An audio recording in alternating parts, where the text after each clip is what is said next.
Dr. Tyson, why are you so mean? Well, what's really sad is not that he's mean, it's just that he's wrong. Oh, snap.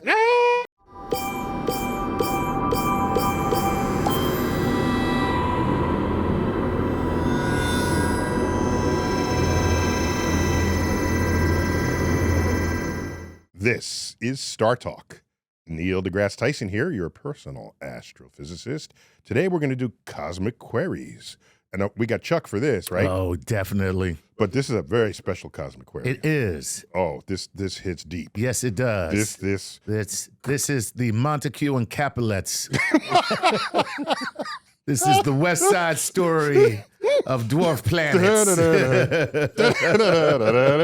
We got with me my friend and colleague, Alan Stern. Alan, welcome back. Neil, thank you. Give me some love here. How you doing, man. Alan, welcome back to the crib here. We're here at my office at the American Museum of Natural History, and you're one of the world's, I'm not going to say one of, I'm going to say the world's expert on Pluto. Can I say that? Wow. You just did. Yes. But let's hold Pluto just for a minute. I Yes. just want to catch up. I haven't seen him in years. I got to say, this Pluto thing, though, sometimes I feel like I'm typecast like an actor on Gilligan's Island. Oh. It's the only thing people talk about is Pluto. No, actually, I don't want to. We'll get to Pluto because this is a cosmic queries, and so people can't shake Pluto. Yeah. You know that. People can't shake Pluto. Well, it's everybody's favorite planet. It's everybody's favorite. So, but let's catch up. What have you been doing? So you're still a vice president at the Southwest Research Institute in San Antonio, part of the space division. Very busy research institute. A lot of different scientific. A lot of science, a lot of engineering. Mm-hmm. The institute was formed back in the 1940s for the public good. Oh my gosh! And does a lot of federal research, state and local stuff, but also research consortiums for industry, everything from oil and gas to Texas, automobiles. Yeah, but electric vehicles, automated vehicles, just thousands of engineers and scientists. Cool. So you've been there for since you left NASA. That's right. Okay. So you may remember I was at the launch of New Horizons mission back in 2006. And if I remember correctly, that mission to Pluto was the most powerful rocket with the lightest payload ever, just in combination, so that it could accelerate and get the hell out there before you died. Mission accomplished. That's the number one rule Right. in any science project. No. When I was a little kid, I was washing cars and babysitting and doing everything I could think of to buy bigger and bigger model rockets. You have no idea. The kind you would launch in your backyard. Yeah, Estes model rockets. Estes, right? yeah, Right. yeah. Oh, wow. Yeah. Oh, Right? yeah. Right? And the biggest one was the Saturn V, Right. with like 4 D engines or something. Right, the D engine. The D engines So was the this biggest. I only was- got the one where you stomped on a balloon and it shot it off with water. Yeah, I couldn't get any further. that's a That's starter lame. kit. Yes. That's a starter kit. Yes, exactly. That's lame. No, That's that- lame. well, But, yeah. but then we got the New Horizons, 181-foot tall rocket, 70-foot payload bay, most powerful variant. I got to order every upgrade. I'll take the lightweight nose cone. I would like all 5 solid rocket motors. Mhm. Wow. Everything to make it go as fast as possible. Right. And then we built this little spacecraft the size of a desk, very compact. So this thing was built to launch school bus sized spy satellites and big communication satellites and things like that. And we more or less took an Atlas V, amped it up with every upgrade you could think of, and then launched it basically empty.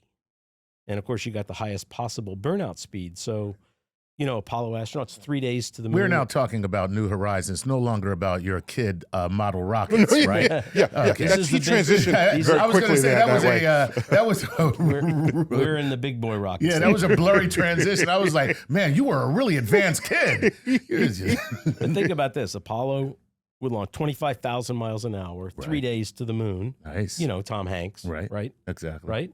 New Horizons, 9 hours. Right. And didn't you get to the asteroid belt in 3 days or something? Well, not that quick, but we got to the asteroid belt in record time, faster than any spacecraft, just 3 months. Right. And Jupiter in a year.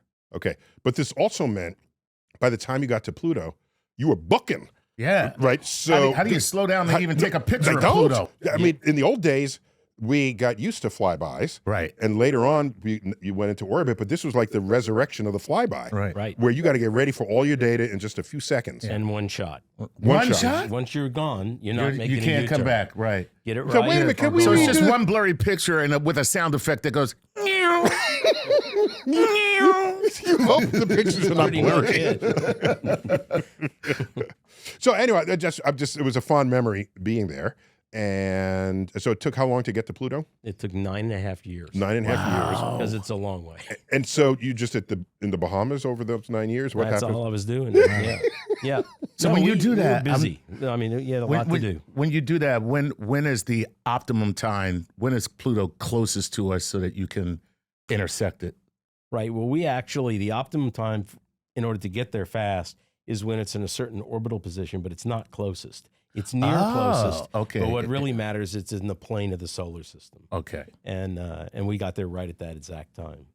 In fact, What he left out there is that Pluto's way the out of the plane of the solar system. Oh. that was implicit and unstated. So at the point where it crosses the plane of the solar system, you don't want to launch something from here and have to leave the plane of the solar system. That's where all your it takes momentum a lot more is. fuel. Right. And that slows you down if you have to spin fuel climbing out of the plane. Okay. Yeah. Because you're already in the plane with Earth. Right. And you got, all of this adds to your favor. Okay, continue. I'm sorry for that interruption. Where were we? We took a little detour. Yeah, we took a little detour, but no, it was 9 years. 9 years out. Right. Yeah, so 9 years. But, like the Voyagers, which went all the way out to Neptune, they had 500 people on that project. Scientists, engineers, flight controllers. By the time we did, the whole way, exactly. Yeah. And by the time, we did it with 50 people. Wow. And so the 50 of us were doing the work. You're doing everything. Yeah. Doing everything. Yeah. Mm-hmm. And so we were pretty busy. So with our friend of StarTalk, David Grinspoon, he's been on Funky Spoon. Dr. Funky Spoon. Yeah. Yeah. He's you banded together with him to write Chasing New Horizons. Yeah. And with this long subtitle. Yeah. What was that subtitle? Inside the epic mission to explore the ninth planet. Did he say ninth planet? The ninth planet. We'll get back to that. Oh boy, here we go. Blood drawn. It's happening already. Shot across the bow. Blood drawn. Here it is. Blood drawn. No, so that's. I mean, that book was needed because Pluto was a big mystery for so many people for so long. Well, yeah, and this mission was, so much in the public eye that really needed to be documented. Yeah, of course, David's an amazing writer. Yeah, we all love David. We love David. So also, since then you've been in space. Yeah. I hear. Yeah, you went above the Kármán line. Wow, we did that on Virgin Galactic. On Virgin Did Galactic. Neil's Pluto news upset you that much? You're like, I'll show you. I'll go investigate it myself. Let me get I'll prove it myself. I'm going to space. Damn it. Was it like 4 minutes of weightlessness? About how long is 4 that? 4 minutes between engine cutoff and reentry. Yeah. But a hell of a ride and a tremendous experience to see the planet. Yeah. And I was there for a research mission. Earth the planet. Yeah. Yeah. So what science were you doing on it? Yeah, I was. So you weren't just joyriding? Right. Okay. As much as I wanted to look out the window, I was sent. I'm going to be doing a NASA mission, which is going to be determining how well the Virgin Galactic spacecraft can be used to do astronomy on these missions, like unmanned sounding rockets. And on this first mission, I did some physiological experiments using myself as the guinea pig, and also some practice for the astronomy mission, kind of get the timing of everything down. Okay. So you weren't purely a tourist. Right. In fact, I mean, that's noble, but still sucks. I'd rather just look out the window the whole time. Right, yeah. Just be there for the ride. You know what I mean? And you would love it. You should do it. Yeah, I don't know. It's a beautiful view. Yeah, listen. Why not? Any industry that considers an exploding rocket on the launch pad a success, I'm not doing it. No, they don't call it success. They call it an experiment rich in data. That's even worse. That's what the rocket people call it. So what else have you been up to? Doing a lot of research as a scientist. Right, because your expertise is obviously not just Pluto. Your solar system objects of all kinds. Nice. Asteroids, comets. Yeah, working on things all across the solar system, even the moon. I'm on Europa Clipper that's going to be launching this year to study Europa and the ocean of Europa, the plumes and the Right. potential for Nice. biology. The liquid undersurface. Yeah. I'm on the Lucy mission, which is an asteroid mission. Just got launched in 2021. Is Lucy an acronym? No, Lucy's a pretty name. It was named after Australopithecus Lucy. Oh, that Lucy. Oh, Lucy. Which was named after the After Beatles. Be- Lucy in the Yeah. Sky with Diamonds. Yeah. Yes. Yeah. And it's all about Everything just goes back like to the Beatles. the Yes. Australopithecus. It's about the origin of our solar system, just like Oh, the origin of Right, yeah, human hominids, I see what you right. did there. That makes Yeah. Yeah. Oh, the Lucy mission. Very Yeah. cool. Yeah. What data are you gathering to tell you about the origin of this little solar system? Well, all these missions contribute to that, Oh, right? It's kind of like CSI, right? With hints and clues everywhere, and you have to build a whole CSI, story. the solar system. and then all of a sudden, Alan takes off his glasses. And you go, yeah, do. There you go. There we go. So, like, Mysteries unsolved, right? you know, the Lucy mission is a good example. The asteroids it's going after co-orbit with Jupiter. Neil won't like this, but they orbit in Jupiter's orbit, and there are tens of thousands of them that Jupiter has not cleared. Nonetheless, planet Jupiter has these are the Trojan- pockets the of Trojan Trojans asteroids. that leading and trailing. Yeah. Lucy's the first mission to go explore them. Mhm. It's thought that these But just to be clear, so these are places in the Jupiter-Sun system Okay. where forces of gravity and centrifugal forces balance. So like Lagrangian points. Okay. Right. We did a whole Nice. thing on Lagrangian points. Yes, we did. That's a Yeah, whole which explainer. So Jupiter has a forward and trailing Lagrangian points, and stuff finds Just itself gets there. trapped in it. Yeah, it's like it doesn't know where to go because there's nothing pushing it anywhere. exactly. And there they go around the solar system. It's like the around Wizard of sun. Poppy Fields. You know, What? you just wander in and you just stay. Is that what? Yeah. You just, It's a little like that. Yeah. And the objects that are there are thought to be sourced from the same region as a lot of the Kuiper Belt objects. okay. So we're going there so we can compare them to the Kuiper Belt objects that New Horizons has Nice, explored. nice. And we see if it's really right, if that And just- part of the story is Just correct. remind me, the leading ones were Trojans. Did they have a different name for the So why do you call trailing them ones? Trojans? I mean, because I'm thinking Trojan horse when I hear Trojan, but or is Yeah. it? Right. So there's got to be some Right. origin for why they call them Trojan. and I'm not a historian. But of didn't they science. call the other ones a different name? No, like there's just a leading and a trailing cloud. right, Okay. but They're called the Lagrange points 4 and 5. 4 and 5, L4, L5. But I think only one of these packs are called Trojans, and I think the other pack. No, they're both called Trojans. You They think are, so? I promise you. Yeah. Yeah. I think they have individual names, got but they're people more checking. obscure. Well, they hiding got something. people. That's what we know. They what? They're Trojans. They're hiding something. We should not trust them. Is what I'm saying. So I'm glad we're finally learning more about these objects because they're just sitting out there waiting to be Yeah, and they've been begging for exploration and never. begging. And now begging. the Lucy mission is going to go see almost a dozen of them. Some of them have satellites, and we'll visit some of those. Okay. And that mission got launched in 2021. We just did a first practice asteroid flyby in the main belt. We're going to do another practice asteroid flyby in 2025. How many people get to say that? Let's practice Right. with a whole asteroid. That's amazing. I got to tell you. Because we got to get it right on those flybys. And then starting in the late 20s, we'll do a whole series of Late 2020s. Late 2020s, we'll do a whole series of flybys of Trojans. And then we'll dive back in our orbit down close to the sun and come back out and go to the other Trojan cloud where we'll complete that exploration. If there's an extended mission, we'll do even more. Wow. And this will all end in the 2030s. So it's a long-term program of exploration. So just to be clear, once you've established this orbit around the sun going out to Jupiter, it's minimal fuel, right? Because you've already earned this That's orbit. right.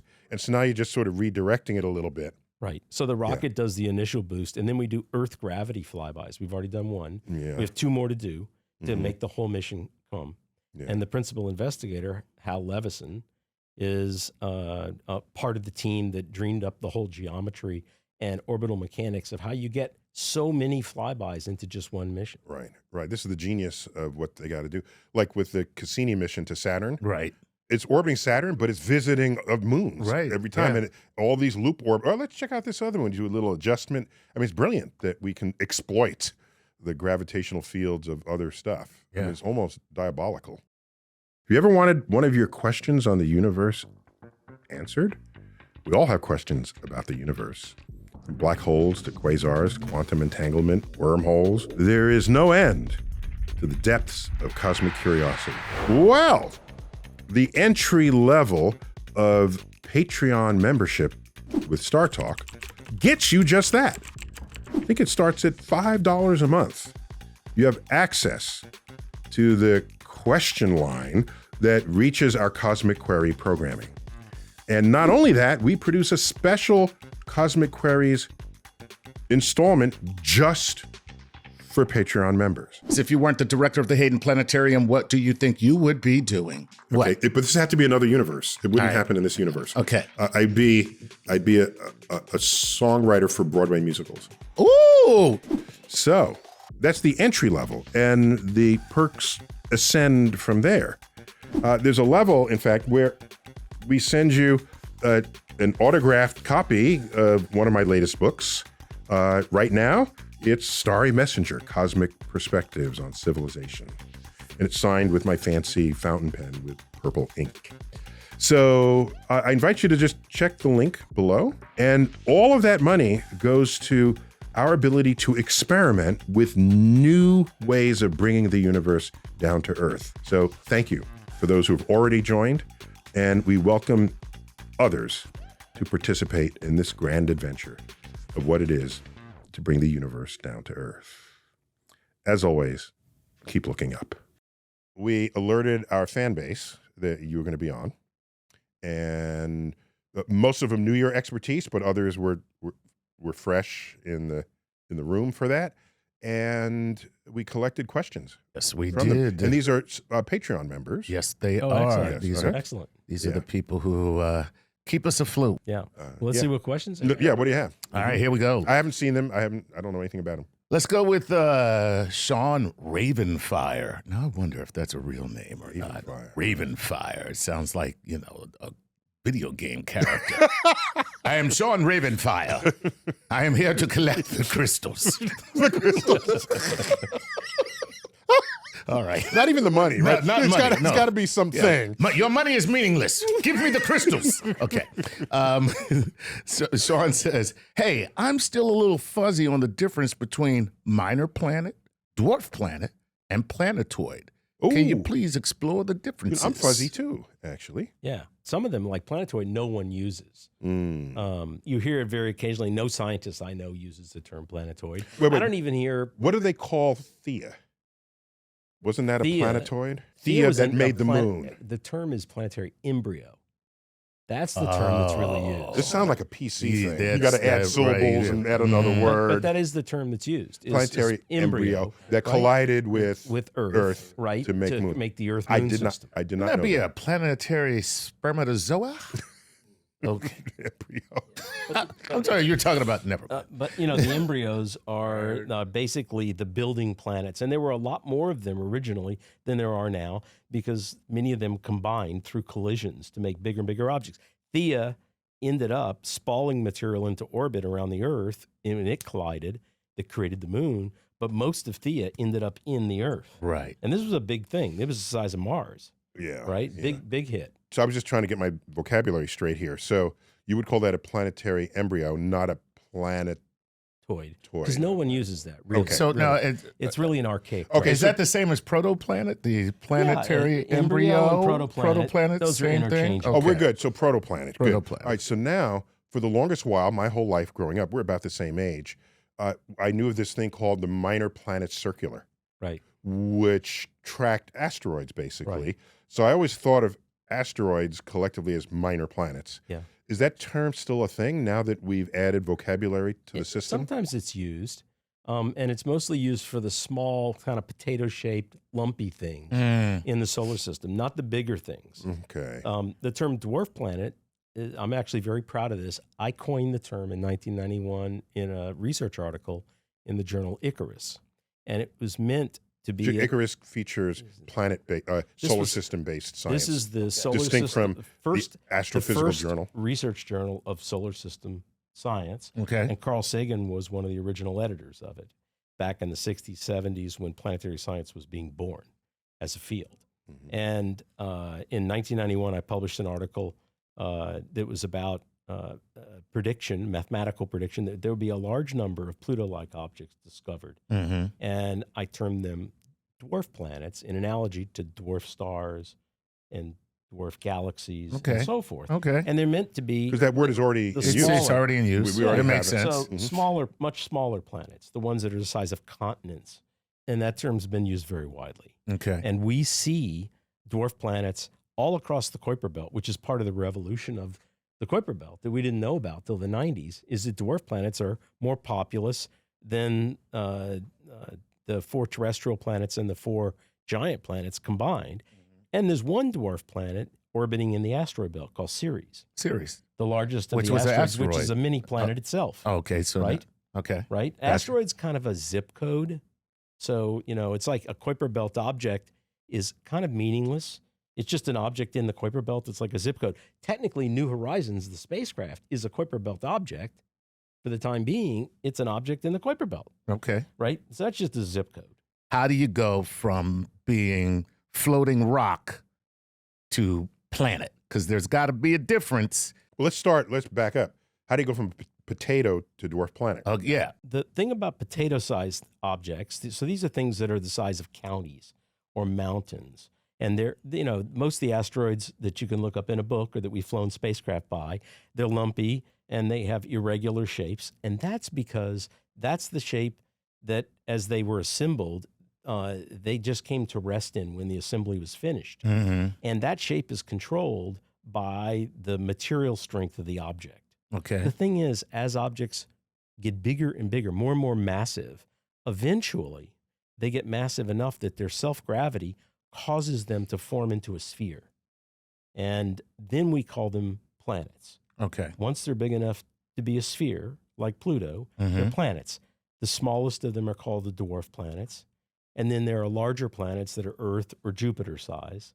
And They're all eventually, spheres. And those are all spheres. All spheres. those are there's a Mhm. continuum. They're all spherical objects. So sphere is definitely a determining characteristic. It's the hallmark. It's one of them. It's the That's hallmark. one of them. If you're on Star Trek and they show up somewhere and turn on the viewfinder, Everything you is see- round. you see a round, rocky something or thing with an atmosphere that's round. You go, oh, they're a planet this week. But did we get through dwarf planet, a planetoid, planet? What? There's no Minor planet. planet. Yeah. See, A so you minor said there's planet. no Okay. minor. The minor I just want to get planets- some more planet. questions. Minor planets are these little rocky guys. They used to be called, it's an 1800s, 1900s term, minor planet, Okay. right? Mm-hmm. And that's kind of a legacy term. All right. So before we move on to the next question, one last In question fact, for both of you. asteroid itself is very legacy. Right. Because who was it? Not Herschel, was it? It was somebody around 1800. Some dude. yeah, he's got his telescope and he sees this dot of light. Like stars are just dots of light. They're so far away, they're just dots of light in Right. your telescope. There's no, they see a dot of light except it's moving. Right. And it's like, so it looks like a star, but it's not a star. So asteroid. Star-like. Star-like. Right. So that's like Okay. the biggest misnomer there ever was. Right. Right. Yes, visually, but if you would care what the thing is, and we still call them asteroids, Okay. star-like from the Greek. All right. So one last thing, and then we're going to move on because I'm taking up way too much of the Patreon's time. Does composition have anything to do with it? So let's just say that it's round, but it's an aggregate of just larger objects, but they're not really condensed. They're not really solid. They're just kind of a congregation. We haven't seen anything like what you're describing. Oh, And okay. if you look across the planets of the solar system, whether they're made of ice or rock or they're gas giants or whatever, they're all contiguous bodies, not agglomerations like you're describing, Right. right? They're one big spherical thing because the gravity crushes everything into that spherical shape, Okay. right? And they might have a core and a mantle and a big atmosphere above it, for example, or they might have a core and a mantle and an ocean layer like Europa, Right. and then a layer, an Another outer layer of outer ice. for Right. example, right? But they're all the same. They're essentially spherical objects, and their shape is driven by the force of their own mass that creates self-gravity. Okay. You know, nobody say this is if you had three objects that were each themselves massive enough to be their own sphere, Right. and you bring them together, Right. they're making a sphere. That makes- Just there you go. That's how I got you. That's how that's the universe. how it rolls. That's how it That's rolls. how it rolls. And the same We're making thing- a sphere no matter what. But the same thing applies when stars collide, and they can merge into a still bigger star, into a larger sphere, Right. right? and it's the same physics Okay. all the way through. All the way through, no matter where you are in Yeah. the universe. It That's the just good thing happens. about physics. There you go. Mhm. That's true. All right, give me some more. All right. And make this quicker this time. This is Andrew Coffey, who says, "Good day, Dr. Tyson, Lord Nice, Sir Alan. I know very little about Pluto, so I'm super excited to hear you talk. I'm hoping you can enlighten me. I'm wondering if celestial bodies like Pluto are only able to form and exist at the extreme distance from the sun, or could they be orbiting closer, perhaps near a smaller or cooler star? And if so, do we hope finding an exoplanet that is similar, simply too small or too far away from the star to be seen from the distances involved in our observations? Thank you." The main part is could you have them close to the sun? Right. In fact, everything we know about the origin of the solar system indicates that Pluto formed at something like half its present distance from the sun. That the solar system is more compact originally, and Pluto and most of the other dwarf planets of the Kuiper Belt were transported outward with also the small bodies of the Kuiper Belt. But Ceres is another example. Now, Ceres is in the asteroid belt. It's a dwarf planet. Some people think it formed there. Others can argue that it may have come from the Kuiper Belt itself. So we don't know, but we know that dwarf planets can exist much closer to the sun. So just for clarification's sake, the proximity of when you're talking about asteroid belt, Kuiper Belt, the sun, Yeah. Pluto, and so how's it go? Where's it go? So the sun's in the middle of the solar system, Right. Right. It's the big kahuna, right? That controls all the other orbits. Okay. Right. And then we have the 4 rocky planets: Mercury, Venus, Earth, and Mars. Right. And then there's an asteroid belt just beyond the orbit of Mars. Okay. It stretches for something like 100 million miles outward. Okay, it's big. And then you got the It's huge. 4 That is- gas giants. That's amazing. Who knew that? Go Then ahead. you have Jupiter, Saturn, Uranus, Neptune. Right. And Neptune's orbit is 30 times as far away from the sun as the Earth's is. Right. Right? And probably 15-ish times as far away as the asteroid belt. Right. Beyond Neptune's orbit is this second belt or disk-like region called the Kuiper Belt, discovered in the 1990s, but predicted back in the 1940s and 50s. And that's where Pluto orbits and a bunch of other dwarf planets and a bunch of much smaller Kuiper Belt objects that are more like asteroids, but much more icy than the asteroids. Wow. And if I understand correctly, the Kuiper Belt was a negative prediction. What does that mean? I didn't learn that in school. Yeah, I think it was a negative prediction. I think Gerard Kuiper published a paper saying there should be a reservoir of objects. I don't know if he called them comets at the time, a reservoir of objects just beyond the red-blooded planets. And since we don't see any there, then he was making some inference about the early solar system. So he was using the absence of evidence as an evidence for something else. And then we find stuff there, and we name it after him. Yeah, I think it was actually a little different. My recollection of the literature from back then is that there were really 2 scientists. One was named Kenneth Edgeworth, and the other was Gerard Kuiper. They were both making predictions that beyond the orbit of Neptune, that there was something like an asteroid belt that Pluto orbited in, and that it might contain other planets in it. But it was really beyond the technology of the mid-20th Sure. century. The telescopes couldn't do it, and detectors, yeah. And, you had like Clyde Tombaugh squinting at photographic plates. They didn't have the data I analysis talk about tools. the discoverer of Pluto. Yeah. Okay. So they had big enough telescopes, but they didn't have sensitive enough cameras, and they didn't have computers to do the painstaking data analysis. Why didn't they name New Horizons after Tombaugh? Why not? Yes. Because we like the name New Horizons. No. Yes, but we Wow. flew his ashes to Pluto. We did Oh, that. wow. How's that? Okay. Okay, back on track. All right, back on Back track. on track. What Let's do you move on. This is AJ Stavely, who says, "Hello, Dr. Tyson, Lord Nice, Dr. Allen, so much respect. I am AJ from Atlanta, Georgia. My question is, what unanswered questions has New Horizons answered or you have discovered about the Kuiper Belt that researchers like yourself didn't already know or you were surprised about? Also, is Pluto's dance with Charon why it appears to be so geologically active? Thank you so much. So a two-part question, but I'm both gonna try very and get cool. through all of that. Yeah, that's a So lot. We found a lot of discoveries. Okay. And you don't have enough time on this show. If I came back 2 or 3 All right, more let's times. go top 3 then. But I Okay, wanna top tell three. you, Top three. a good example is that Pluto itself, Okay. right? We wondered for a long time if its surface would be flat or rugged. Basically, because we knew the surface is made of nitrogen ice, and nitrogen ice is structurally weak, it would make a surface that was almost entirely flat. It's so weak that but if, even Pluto's gravity would just flatten it out. Yeah, exactly. Smooth You it got out. it. But if the nitrogen is just a frosting on top of a water ice crust, you could have mountain ranges and canyons and craters and all the rugged topography that we actually saw. So we answered that question the first day with the first pictures that came back from New Horizons of Pluto. Wow. And then when we went further out into the Kuiper Belt and made the first flyby of a small Kuiper Belt object, we found out how they were born, how they were formed. This was not an accidental encounter. You're This was targeting intentional. you're targeting other Kuiper Belt Exactly. objects with that trajectory. And Cool. this was a goal of the mission. And 1 billion miles beyond Pluto, we flew by this Kuiper Belt object, Arrokoth. No one had ever been to a Kuiper Belt object. And from its shape, Arrokoth. yeah, it means Okay. it means sky in the Powhatan Indian language. Okay. Yeah, I knew that. Yeah, Of course. Yeah, Who doesn't know that? Wait. You went to Pluto and then went another 1 billion miles? yeah. And now Man.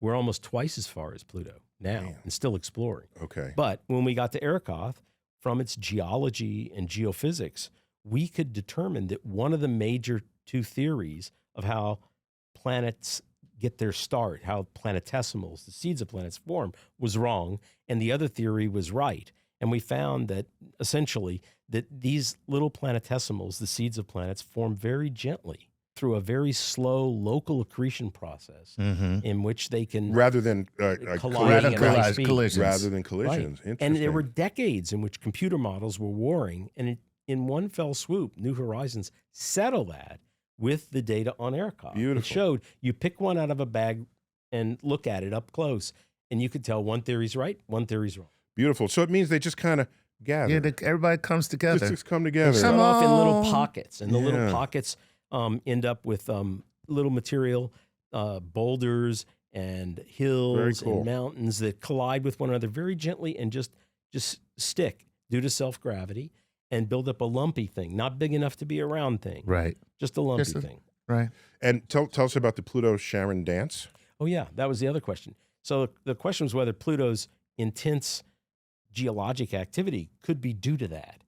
And it turns out not, Due to to that dance. the gravity. To the to gravity. the mutual gravity of Pluto and its big Charon. moon that are in a very special state called tidal equilibrium.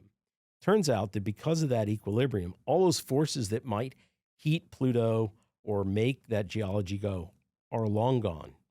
And tidal so equilibrium. Pluto's- You mean double tidal lock. Yeah, Yeah. that's Oh. right.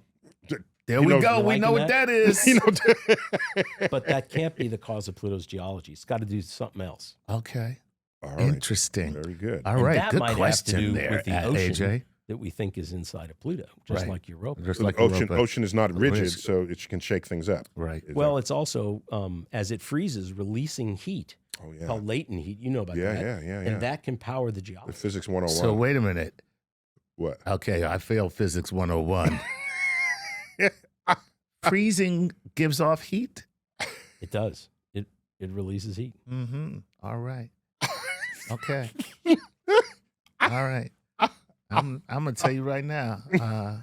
I've been on this earth for a little while now.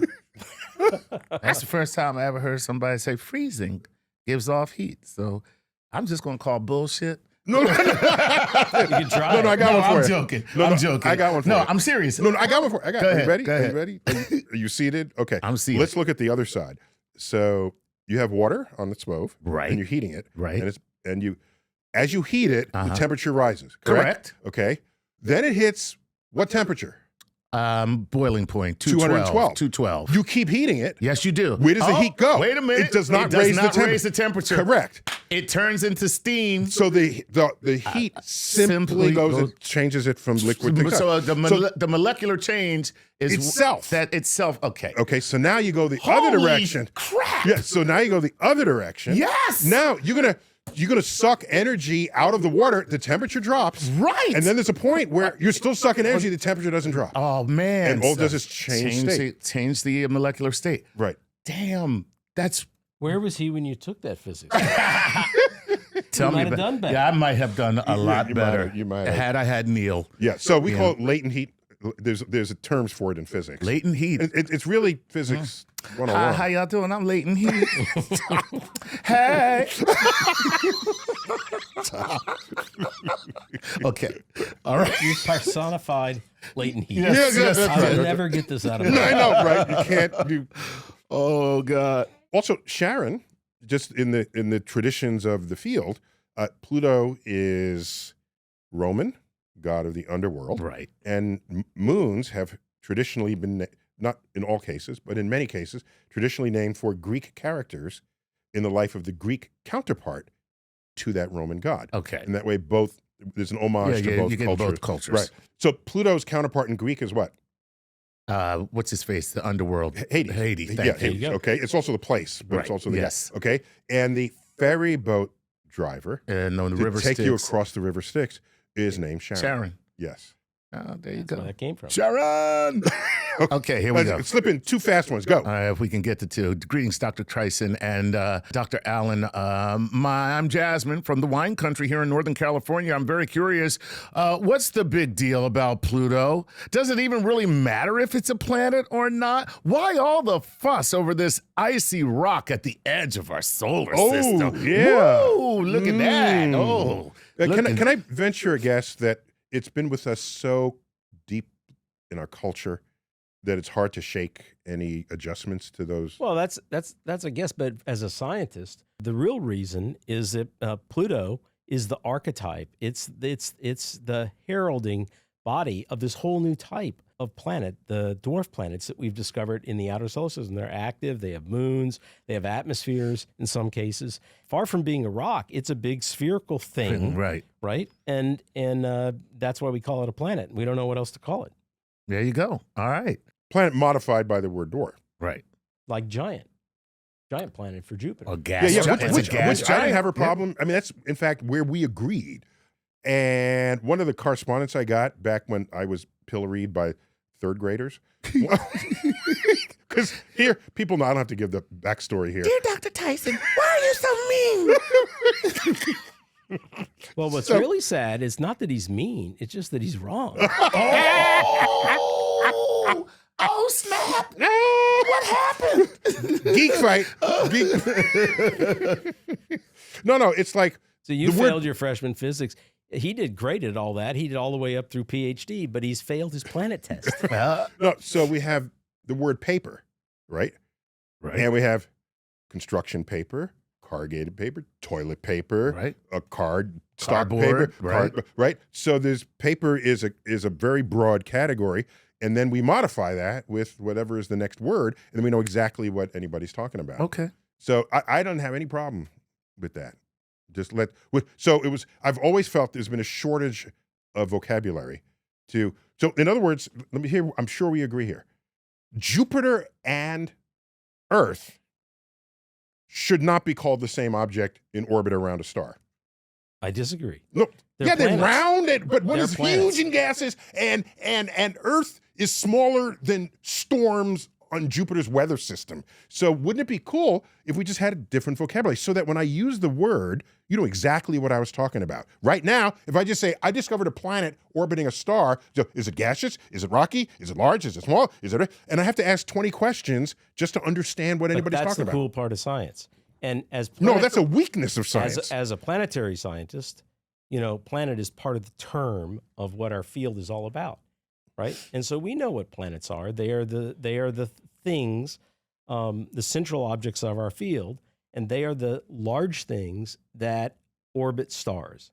And they range from the smallest large. They know they're large when they become round and gravity dominates. And from the dwarf planets all the way up to the giant planets, that's a continuum of objects we all call planets.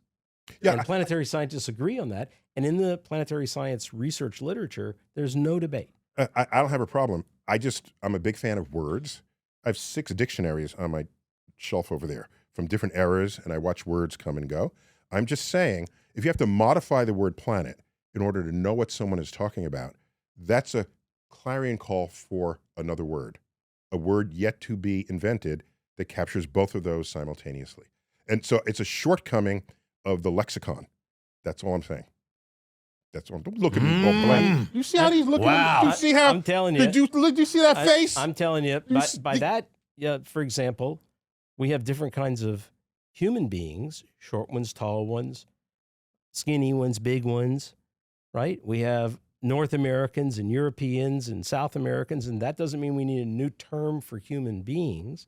It just means adjectives help in the English language. No, and there are all kinds of ways to add descriptors to planets, to stars, to galaxies. We do that all through science, right? And we got to get over these small number fears. You know, the periodic table has 100 and umpteen elements in it, right? We're not afraid of a large number of those. No. Just like we're not afraid of having 50 states, right? Or countless numbers of stars and asteroids and everything else. We only have 49 states. Texas is not a state. Well, by It's its own country. Just ask anybody from there. I've been to restaurants called Texas is a planet.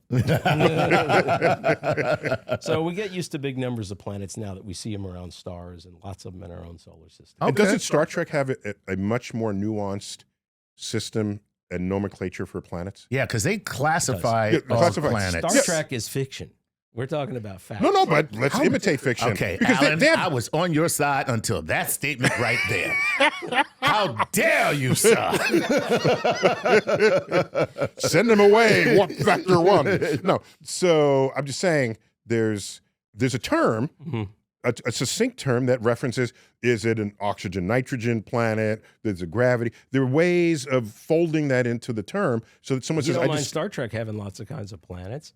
You see? It's just I'm fine. I'm all in. We got ocean worlds, right? I'm all in. And we got volcano worlds, and we got biologically active worlds, I'm and all sterile in. worlds. It's all good. all in. There you go. Okay.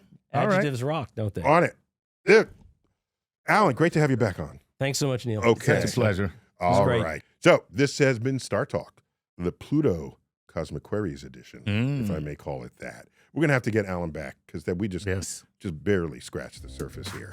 Anyhow, thank you, Alan, longtime friend and colleague. Thanks so much. Chuck, always good to have a pleasure. you. All right. Neil deGrasse Tyson here, your personal astrophysicist. As always, keep looking up.